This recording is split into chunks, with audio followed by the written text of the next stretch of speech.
ပြည်သူလူထုအထင်မြင်လွှဲမားရန်လှုံ့ဆော်ခဲ့တဲ့ဒါရိုက်တာမိုက်တီခေါ်တန်ထွန်းစောဇာပိုတရုတ်ဆောင်ကျော်ဝင်းထွတ်ခေါ်ကျော်မင်းထွတ်ဟာတာတရုတ်ဆောင်အုံတိုင်းခေါ်ဇော်မြင့်တို့ကိုကျွန်တော်တို့ဖန်စီအရေးယူခဲ့ပါတယ်အဲ့ထက်မှဒါရိုက်တာမိုက်တီကတော့ဒါရခင်ကအတိုင်းရာဇသီဥပဒေပုံမှန်905နဲ့အမှုဖွင့်လှစ်ခံရခြင်းဖြစ်ပါတယ်2022ခုနှစ်အောက်တိုဘာလ28ရက်နေ့မှာနောက်တစ်ကြိမ်ပြစ်မှုထပ်မံကျူးလွန်မှာက၎င်းပြစ်ဒဏ်အပြင်ယခုကြားခံရသောကြံရှိသောပြစ်ဒဏ်များကိုပါဆက်လက်ကြားခံမှမည်သောစီကံချက်နဲ့ပြစ်ဒဏ်လွန်ငင်းချမ်းသာခွင့်ရခဲ့တယ်ဖြစ်ပါတယ်။သူ့ကိုကျွန်တော်တို့ပါတီစုံဒီမိုကရေစီအထွေထွေရွေးကောက်ပွဲများကိုနှောက်ယှက်ဟန်တာဖျက်ဆီးခြင်းမှကာကွယ်ပေးရေးဥပဒေနဲ့ပြင်းပြင်းထန်ထန်အရေးယူထားပြီး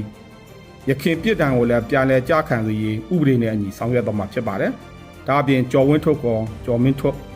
အုံတိုင်းခေါ်ဇော်မြင့်တို့နှစ်ဦးကိုလည်းပါတီစုံဒီမိုကရေစီအထွေထွေရွေးကောက်ပွဲများကိုနှောက်ယှက်ဟန်တာဖျက်ဆီးခြင်းမှကာကွယ်ပေးရေးဥပဒေနဲ့